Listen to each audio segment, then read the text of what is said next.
Morning बच्चों, आज हम लोग इंग्लिश रेनबो की लेसन 4 का अध्ययन करेंगे। पाठ का नाम है a visit to Cambridge. This is the story of a meeting between two extraordinary people. ये कहानी है एक मीटिंग की बिटवीन मतलब दो दिग्गज लोगों के बीच मीटिंग की ये कहानी है। Both of them differently abled, वो दोनों ही जो थे विभिन्न प्रकार से अक्षमताओं से युक्त थे। स्टीफन हॉकिंस, जिसमें स्टीफन हॉकिंस एंड एस्ट्रोफिजिसिस्ट, जो स्टीफन हॉकिंस थे वो एक खगोल शास्त्री थे। Who suffers from a form of paralysis that confine him to a wheelchair, जो कि एक प्रकार के पक्षाघात से सफर्स फ्रॉम ए पैरालिसिस मतलब एक प्रकार के पक्षाघात से जूझ रहे थे या युक्त थे। That confine him to a wheelchair, जिससे कि वो एक व्हील चेयर का प्रयोग करते थे। And allows him to speak only by punching button on a computer, और बोलने के लिए वो एक कंप्यूटर पर पंचिंग बटन का प्रयोग करते थे। मतलब वो इतना उन्हें पैरालिसिस इतना था उन्हें कि वो बोलने में भी कंप्यूटर का प्रयोग उन्होंने करना पड़ता था। फिरदौस कांगा एक राइटर थे, ये जर्नलिस्ट और एक पत्रकार थे। Who lives and works in Mumbai, जो कि मुंबई में कार्य करते हैं और रहते हैं। कांगा वाज बॉर्न विद ब्राइटल बोन्स, कांगा जो थे वो एक हड्डियों की विशेष प्रकार की बीमारी के साथ ही पैदा हुए थे। एंड लाइक हॉकिंस की तरह he moves around in wheel chair पर ही बैठते थे, घूमते थे। Cambridge was my metaphor for England, ये लेखक कहते हैं कि कैम्ब्रिज यूनिवर्सिटी जो थी वो इंग्लैंड का ही उनके लिए एक रूपक थी। एंड इट वाज स्ट्रेंज, ये भी अजीब बात थी। That when I left it, जब मैंने इसे छोड़ा, I had became all together something else, तो मेरे साथ और भी लोग थे। ऑल टुगेदर समथिंग एल्स, तो अन्य लोग भी सभी एक साथ थे। Because I had met Stephen Hawkins there, क्योंकि मैं वहाँ पे स्टीफन हॉकिंस से मिला था। It was on a walking tour through Cambridge, Cambridge का ये एक इस प्रकार से वॉकिंग टूर था। That the guide mention Stephen Hawkins, उस समय जो गाइड ने मुझे स्टीफन हॉकिंस के बारे में बताया। पुअर मैन, बेचारा व्यक्ति।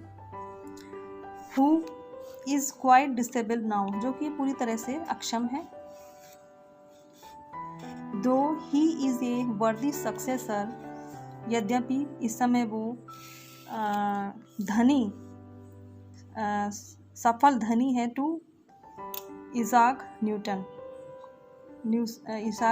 का से अधिक धनी सफल व्यक्ति है, या कह सकते हैं उसी का जो है क्या कहना चाहिए, दो ही वर्दी सक्सेसर, उसी का उत्तराधिकारी है। हुज मतलब उसी की तरह है, जैसे वो था उसी की तरह उसी का उत्तराधिकारी है। Whose chair he has at the university, जिसकी चेयर पे आज वो समय यूनिवर्सिटी में है। मतलब जो इसाक न्यूटन थे वो भी इन्हीं की तरह थे, उन्हीं की तरह ये स्टीफन हॉकिंस है, उन्हीं की तरह ये इनका काम देखते हैं यूनिवर्सिटी में। एंड आई स्टार्टेड, और मैंने शुरू किया। बिकॉज, क्योंकि I had quite forgotten that this most brilliant and completely paralysed astrophysicist, मैंने शुरू किया बिकॉज क्योंकि आई हैड क्वाइट में बिल्कुल ही भूल चुका था। दैट द मोस्ट मतलब इतने अधिक ब्रिलियंट व्यक्ति को एंड कम्प्लीटली पूरी तरह से पक्षाघात से पीड़ित खगोल शास्त्री को, the author of a brief history of time, जो कि एक ब्रीफ हिस्ट्री ऑफ टाइम जो बुक है उसके लेखक भी थे। One of the best seller ever, और इसके साथ साथ में एक अच्छे विक्रेता भी थे। लिव्ड हेयर, यहाँ रहते थे।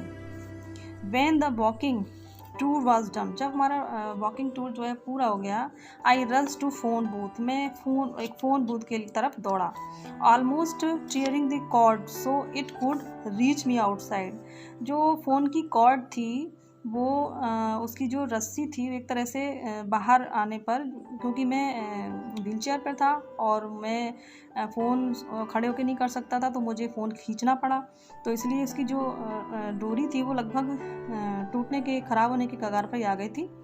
फोन स्टीफन हॉकिंस हाउस, मैंने जो है स्टीफन हॉकिंस के घर में फ़ोन मिलाया। There was his assistants on the line, उसका जो सहायक था वो ऑन द लाइन पे था। एंड आई टोल्ड, मैंने कहा हिम, उससे, I had come in a wheel chair from India, कि मैं जो हूँ भारत से व्हील चेयर पर आया हूँ। To write about my travel in Britain, in Britain में, यानी ब्रिटेन में अपनी यात्रा के बारे में लिखने के लिए। और ये जो ब्रैकेट में है परहैप्स, यानी शायद, ही थॉट, उसने सोचा, I had propelled my self all the way, उसने सोचा कि ये बात मुझे लगातार आगे की तरफ धकेलती रही, सोचने के विवश करती रही कि मैं जो हूँ अपनी यात्रा के बारे में लिखूँगा और उनसे जो स्टीफन हॉकिंस हैं उनके बारे में जानूँगा, उनसे मिलूँगा। I had to see professor, मतलब मैं जो हूँ प्रोफेसर से देखना चाहता हूँ, प्रोफेसर से मिलना चाहता हूँ। इवन 10 मिनट्स, केवल 10 मिनट के लिए वुड डू, अगर आप चाहें तो। हाफ एन आवर, आधा घंटा। ही सेड, उसने कहा। फ्रॉम 3:30 to 4, मतलब उसने कह दिया आधा घंटा के लिए, उसने तो 10 मिनट के लिए कहा था और उन्होंने उसे आधा घंटा मिलने की परमिशन दे दी। 3:30 यानी कि 3:30 से 4 बजे तक। आगे है and suddenly I felt weak all over, और अचानक ही मुझे थोड़ी कमजोरी सी महसूस होने लगी। ग्रोइंग अप डिसेबल्ड, जो हमारा जो मेरा जो अपंगता थी या अक्षमता थी उसको उभर कर आने लगी। And you get fed up with people asking you to be brave, इसमें हम लोग परेशान हो जाते हैं जब व्यक्ति कहता है कि तुम बहुत साहसी हो या तुम बहुत साहस रखना चाहिए तुम्हें। As if you have a courage account, जैसे कि आपके पास एक साहस का खाता है ऑन विच यू आर, और जिसका जो चेक है, आपके पास एक खाता है, too lazy to draw a cheque, और आप लोग जो हो उस चेक को भरने में आलस कर रहे हैं। मतलब साहस का जो हमारे पास, लोग ऐसे सोचते हैं कि साहस का हमारे पास एक अकाउंट है, खाता है, और उसके चेक को भरने के लिए हम लोग आलस कर रहे हैं। द ओनली थिंग्स, ये केवल एक बात, that makes you stronger is seeing somebody like you, केवल एक ही बात, दैट मेक्स यू, तुम्हें जो है मजबूत बनाती है, शक्तिशाली बनाती है, इज सीइंग, अगर आप अपने जैसे, समबडी लाइक यू, अपने जैसे किसी को देखते हो, अचीविंग समथिंग ह्यूज, कुछ बड़ा कर पाने की स्थिति में। Then you know how much is, तब आप जानते हैं, हाउ मच इज़, कि ये जो है कितना पॉसिबल है, कितना संभव है। And you reach out further than you ever thought you could, और तुम उस चीज़ को पाने के लिए बढ़ते हो जो कि तुम्हें, जिसे कि तुम जिसे कि तुम करना चाहते हो। I have not been brave, मैं इतना साहसी नहीं हूँ। सेड दी डिसएम्बॉडीड कंप्यूटर, उस बिना शरीर वाले कंप्यूटर ने कहा कि मैं इतना साहसी नहीं हूँ। वॉइस, आवाज़, द नेक्स्ट आफ्टरनून, अगले दोपहर, I have had no choice, मेरे पास कोई और दूसरा रास्ता नहीं है। श्योरली, वास्तव में। आई वॉन्टेड टू से, मैं कहना चाहता हूँ। Living creatively with the reality, मतलब लिविंग यानी रहना या जीना, रचनात्मकता के साथ और वास्तविकता से। Of his disintegrated body was a choice, और इतनी अक्षमता से युक्त शरीर वाले के लिए क्या चॉइस हो सकती है। वट आई केप्ट क्वाइट, लेकिन मैं शांत रहा। बिकॉज, क्योंकि I felt guilty every time, क्योंकि मुझे हर समय ग्लानि महसूस होती है।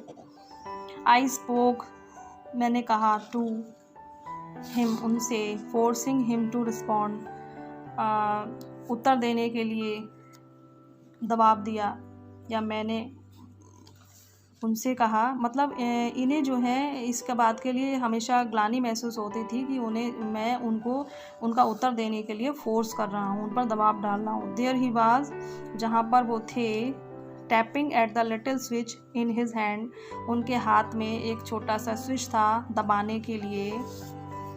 Try to find the words on his computer, अपने कंप्यूटर पर शब्द को पाने का प्रयास करते हुए। With the only bit of movement left to him, छोटी सी क्रिया को करते हुए।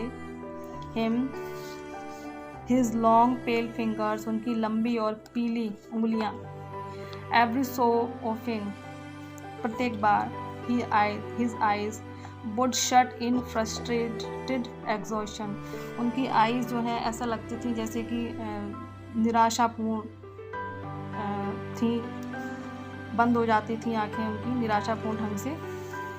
एंड सिटिंग अपोजिट हिम, और उनके विपरीत बैठते हुए मुझे। एंड सिटिंग अपोजिट हिम, और उनके अपोजिट बैठते हुए। आई कुड फील, मैंने महसूस किया। हिज एंग्विश, मैंने उनकी नाराज़गी को मैंने महसूस किया। The mind buoyant with thoughts, अपने विचारों के साथ मस्तिष्क में जूझते हुए। That came out in frozen phrase, जैसे कि जमे हुए बाहर निकलते हैं। एंड कठोरतापूर्वक। And sentence stiff as corpus, जिस प्रकार से कठोरतापूर्वक वाक्य उनके जो हैं कंप्यूटर के माध्यम से निकलते थे। A lot of people seem to think that disabled people are chronically unhappy. A lot of people seem, बहुत से लोगों को लगता है, वो सोचते हैं कि जो अक्षम व्यक्ति होते हैं are chronically unhappy, मतलब ज़्यादातर जो है खुश नहीं रहते हैं। I said, मैंने कहा, I know that not true myself, मैं जानता हूँ कि ये सही नहीं है, सत्य नहीं है। Are you often laughing inside, क्या आप अंदर से हंस रहे हैं। अबाउट 3 minutes लेटर, कुछ 3 मिनट के बाद ही रिस्पॉन्ड, उन्होंने उत्तर दिया। आई फाइंड इट अम्यूजिंग, मैं इसे मनोरंजक समझता हूँ। वैन पीपल पैट्रोनाइज मी, जब मुझे लोग जो हैं सहानुभूति दिखाते हैं, वो मेरे अच्छा चाहते हैं, इस तरह से। And do you find it annoying when someone like me comes and disturbs you in work. And do you find, और आप क्या आप पाते हैं, अनोइंग, इस चीज़ से नाराज़ होते हैं, व्हेन, जब कोई मेरी तरह आकर आपको आपके काम में डिस्टर्ब करता है। द आंसर फ्लैश्ड, आंसर तुरंत आता है, यस, हाँ। Then he smiled, his one way smile, एक तरह से मुस्कुराई हुई आवाज़ उनकी आई, मुस्कुराहट थोड़ी सी दी उन्होंने। एंड आई न्यू, मैं जानता हूँ, विदाउट बीइंग सेंटिमेंटल और सिली, और मतलब मूर्खतापूर्ण, बिना भावुक हुए। That I was looking at one of the most beautiful man in the world. That I was looking, मैं देख रहा हूँ सबसे सुंदर व्यक्ति को इस संसार में। आज बच्चों यहीं तक पढ़ते हैं, इसके आगे हम अगले वीडियो में पढ़ेंगे। जब तक आप लोग इसी को दोबारा से याद करिए। तब तक के लिए नमस्कार।